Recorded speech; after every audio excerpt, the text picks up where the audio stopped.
দীঘায় জগন্নাথ দেবের মন্দিরের সূচনাকালে রাজ্যের মুখ্যমন্ত্রী ঘোষণা করেছিলেন রাজ্যের সমস্ত পরিবারে জগন্নাথ দেবের প্রসাদ পৌঁছে যাবে। আর ঠিক সেই কারণেই তমলুক পৌরসভার পক্ষ থেকে শুরু হলো দীঘার জগন্নাথ দেবের মূল প্রসাদ এনে পূজার্চনা এবং তা প্রসাদ আকারে পৌর এলাকায় রেশন ডিলারদের মধ্যে দিয়ে পৌঁছে দেওয়া হবে পৌর নাগরিকদের। এভাবে সারা রাজ্যে জগন্নাথ দেবের প্রসাদ পৌঁছে দেবে সারা রাজ্যের প্রতিটি পরিবারে।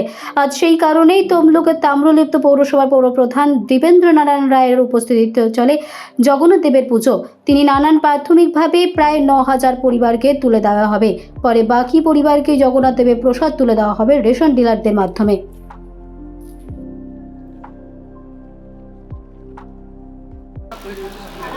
আমাদের তমলুকে প্রায় 9,000 প্রসাদ তৈরি হচ্ছে, 9,000 প্যাকেট 9,000 প্যাকেট প্রসাদ তৈরি হচ্ছে। এটা আমরা রেশনের মাধ্যমে আমাদের যারা রেশন দোকানে মানে যাদের রেশন হোল্ডার তাদের বাড়ি বাড়ি পৌঁছে দেওয়া হবে।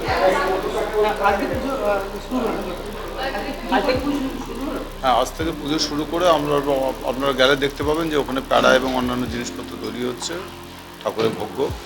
তো এইভাবেই আজকের আমরা মহকুমা শাসক এসেছিলেন, সম্পূর্ণ সরকারের প্রচেষ্টা এবং আমাদের মাননীয় মুখ্যমন্ত্রীর অনুপ্রেরণায় আজকের এই পুজো শুরু হলো এবং আজ থেকে আমরা প্যাড়া এবং গজা ইত্যাদি তৈরি করে মানুষের বাড়িতে পৌঁছে দেওয়া।